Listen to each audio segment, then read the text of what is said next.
लेकिन जैसे ही म्यांमार के अराकन जो फौज है वो वहां पर खड़ी हुई और भारत की आर्मी जो है वो यहाँ पर ईस्टर्न कमांड जो है वो हाई अलर्ट पर आया। मोहम्मद यूनुस सैंडविच बन गए। एक्चुअली इंडिया की अगर आप इस कामयाबी की बात करेंगे तो हमें थोड़ा सा वापस जाना पड़ेगा तारीख में। इंडिया हमसे बहुत आगे तभी चला गया था जब उन्होंने आईआईटीज़ बनाई थी 1960 में, ठीक है, नेहरू के टाइम पे। ठीक है, तब से उनका विजन था इंडिया को आईटी में और इन चीज़ों में आगे लेके आने का।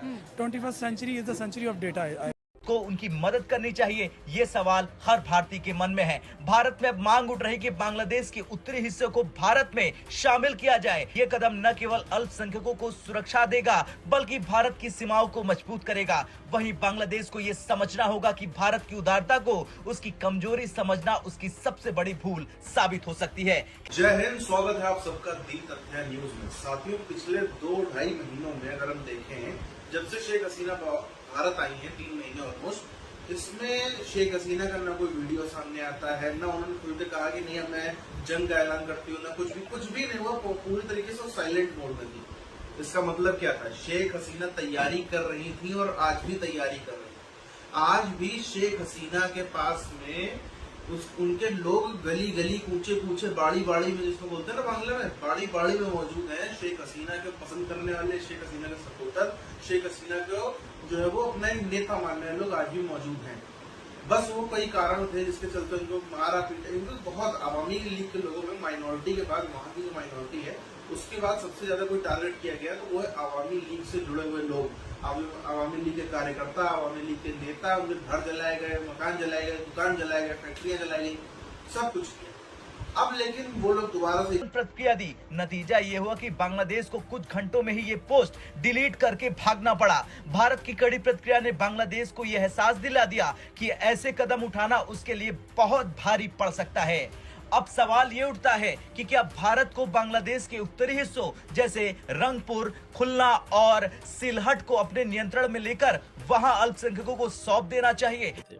अब ये जो ग्रेटर बांग्लादेश की थ्योरी है, जैसे मैंने कहा है, ये स्पेकुलेटिव है, कंट्रोवर्शियल है, लेकिन इसका जारी बात नहीं।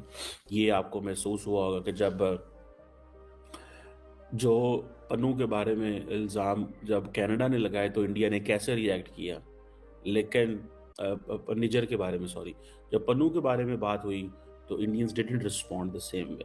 बड़ा कैलकुलेटेड, केयरफुल। इट मीन्स कि जब पाकिस्तान के अंदर भी बड़ा कैलकुलेटेड एंड केयरफुल बात होती है तो पता चलता है कि जी क्या वजह है। लेकिन आपको याद होगा कि पाकिस्तान के अंदर एक लीडर था जिसने अमेरिका के साथ एक टफ लाइन ली थी बिजनेस।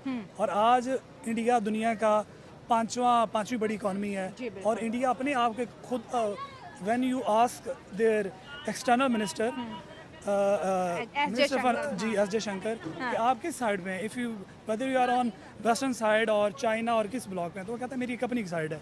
क्योंकि मैं 1.5 अरब आबादी का, और किसी की बात नहीं सुनते, सबको खरी खरी सुनाते हैं। वो क्यों सुनाते हैं? बिकॉज वो दुनिया की 5वीं बड़ी इकॉनमी है। सेमीकंडक्टर्स बनाना शुरू कर रहे हैं जो पहले सिर्फ यूएस, चाइना और सिंगापुर ये कंट्रीज बनाते हैं। बिल्कुल। तो वो प्रैक्टिकल काम में है। और सबसे जो बड़ा की पॉइंट जो मैं आपको बताना चाह रहा था वो वहाँ पे है कि वहाँ पे पॉलिटिकल लेजिटिमेसी बहुत है, वहाँ पे पॉलिटिकल स्टेबिलिटी बहुत है, वहाँ पे गवर्नमेंट 5 साल पूरे करती है, वहाँ पे जो प्राइम मिनिस्टर आता है वो अपना विजन लेके आता है। और जो मोदी गवर्नमेंट है, जो मोदी एक्चुअली, ये मोदी बेसिकली पॉलिटिकल नर्सरी से नीचे से ऊपर आया है। He knows everything. वो ऑक्सफोर्ड से पढ़ के नहीं आया, वो बाहर से इम्पोर्ट, वो कोई इम्पोर्टेड प्राइम मिनिस्टर नहीं है। वो actually, if India will keep looking Bangladesh, ठीक है जी, कि हसीना वाजा चली गई तो अब क्या करें, हसीना वाजा चली गई तो अब क्या करें। मेरा ख्याल है कि अगर बांग्लादेश को के साथ वो प्रॉपरली इंगेज नहीं करते, उनको ऑन बोर्ड नहीं लेते, ठीक है, तो बांग्लादेश के अंदर जो इस वक्त एपेटाइट है वो यही है कि हमें मतलब अलग-अलग सोचें हैं। वहाँ पे बंगाली जो हैं वो they are not going to listen to anyone. हमारा प्रोजेक्ट था म्यांमार के साथ, वो भी फ्रूटफुल हो चुका है। तो पहले मोहम्मद यूनुस को ऐसा लग रहा था कि म्यांमार के साथ तो भारत का अच्छा है नहीं, तो म्यांमार कर ही क्या पाएगा। लेकिन जैसे ही म्यांमार के अराकन जो फौज है वो वहां पर खड़ी हुई और भारत की आर्मी जो है वो यहाँ पर ईस्टर्न कमांड जो है वो हाई अलर्ट पर आया। मोहम्मद यूनुस सैंडविच बन गए। मोहम्मद यूनुस सैंडविच बन गया। और देखिए बांग्लादेश अब इंडिया का चेकमेट जो है ना वो बांग्लादेश संभाल नहीं पाएगा। आपको ऐसा फील के बैंकों में ले जाते हैं उधर। और हमारे हुक्मरानों को चाहिए कि जो हमारी इधर यूथ है जलील, और ये हर जगह पे पढ़े लिखे लोग भी हैं और उनको नौकरियां नहीं मिल रही, गरीब तबका बहुत ज़्यादा बढ़ता जा रहा है। अमीर जो लोग हैं वो अमीर से अमीर तर होते जा रहे हैं, लेकिन जो गरीब तबका है वो गरीब से गरीब होता जा रहा है। तो इसमें सारा कसूर हमारे हुक्मरानों का है। जब तक ये दूसरे मुल्कों के साथ इन्वेस्टमेंट नहीं करेंगे और हमारे मुल्क में पैसा नहीं लगाएंगे तो हमारे जो यूथ है वो इसी तरह जलील होती रहेगी। उनके वजीर आजम अगर सीट पे बैठे हैं तो हर वक्त कहीं ना।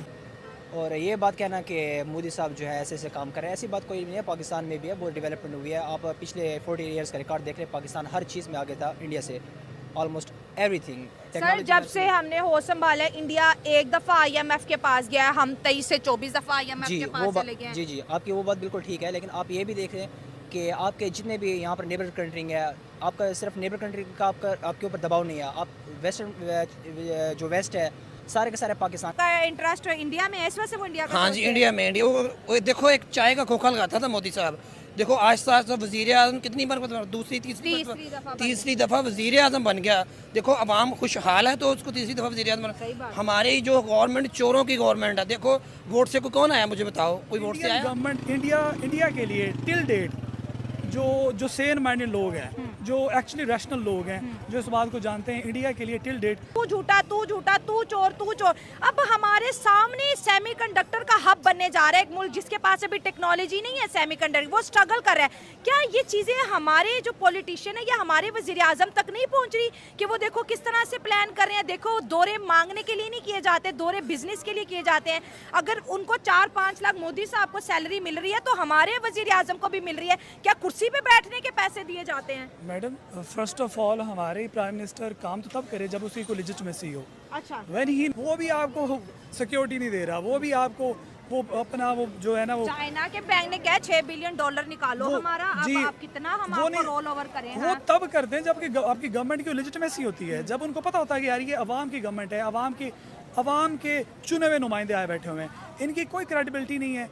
और आई एम रियली सॉरी कि पाकिस्तान इस दफ़ा एक नोज डाइव के थ्रू पाकिस्तान नीचे जा रहा है। हम 2024 में ऐसे हालात पे आ गए कि हम अपनी दिल की बात भी नहीं बोल सकते। हम अपनी दिल की बात नहीं यहाँ पर। चलिए मान लिया करप्शन के केसेस भी हैं, मुल्क को तो साफ कर रहे हैं ना। जी मुल्क को साफ कर रहे हैं, लेकिन आप इंडिया के अंदर रह रहे हैं, आपको पता है कि वहाँ पर क्या क्या हो रहा है। उनके यहाँ भी बड़े मसले हैं। इन्फ्लेशन का पता है, वहाँ पर इन्फ्लेशन हमसे कम है, आपको पता है इन्फ्लेशन हमसे कम। आप मेरी बात सुने, आप वहाँ पर जो है वहाँ पर बाथरूम नहीं है। आप ये बात सर आप गूगल करके देखिए, आप पाकिस्तान में नहीं है। मेरी बात सुने, नहीं इसके ऊपर मैंने पूरा शो किया था। मेरी बात सुने, मैं आपको बताता हूँ। आप ये कह रहे हैं कि मतलब कि पाकिस्तान मतलब सर मैं कह रही हूँ कि टेक्नोलॉजी का जमाना है, पहले उन्होंने IT के अंदर काम किया, अब सेमी साइलेंट होना। कोई बांग्लादेश पे कोई मुकदमेबाजी नहीं, कोई बांग्लादेश पे रोज सुबह शाम ट्वीट नहीं आ रहा है, कोई उनका वीडियो ढंग से आप देखो, आपको याद नहीं होगा उनको भारत आने के बाद उनका एक भी ढंग का वीडियो आया हो, या कम से कम पिछले 1.5-2 महीने में एक भी वीडियो आया हो, एक भी आपको याद नहीं होगा। तो हुआ क्या शेख हसीना जी ने रिटायरमेंट ले लिया है? क्या वो संन्यास की भावना में आ गई है? क्या उन्होंने सब कुछ अपना छोड़ छाड़ के वो पहाड़ों पर निकलने की बात होती है, वो भारत में फिर रहेंगे, लाइफ गुजारेंगे और एक दिन जीवन खत्म हो जाएगा? ऐसा बिल्कुल भी नहीं है। शेख हसीना के संग जो हुआ, Sheikh Hasina is a daughter of a warrior, वो एक वॉरियर की बेटी है। शेख मुजीबुर रहमान का कितना महान इतिहास है। जिस तरह से चीजें चालू हुई थी, पब्लिक का भयंकर सेंटीमेंट था शेख हसीना के खिलाफ। अच्छा मैं बात करूं, 70% पब्लिक ऐसी है जिसमें से 40% फिर भी सपोर्ट करते थे शेख हसीना को, और तब भी करते थे जब वो सब हुआ था तब भी। और बाकी ये थे कि हाँ ठीक है, थोड़ा सा उनको पसंद नहीं है, शेख हसीना गलत किया, लेकिन ऐसे नहीं थे जो हथियार उठा ले।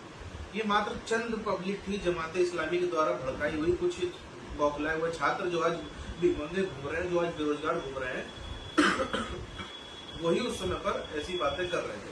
शेख हसीना को बाहर करो, शेख हसीना को भगा दो। अब क्या हुआ? अब किसी काम का नहीं रह गया। अब इन 2-3 महीनों में शेख हसीना ने जबरदस्त किस्म की प्लानिंग करी, एक अपना प्यादा कहाँ बैठाना, पहले माहौल थोड़ा शांत हो जाए, इनको थोड़ा सा गंदा हो जाने दो, अभी मोहम्मद यूनुस को गंदा हो जाने दो। आज पब्लिक ये है, हालत ये है, आज जनता याद कर रही है शेख हसीना की अच्छी खासी सरकार चल रही थी, बेवकूफी हुई बहुत बड़ी जो उनको भगा दिया गया।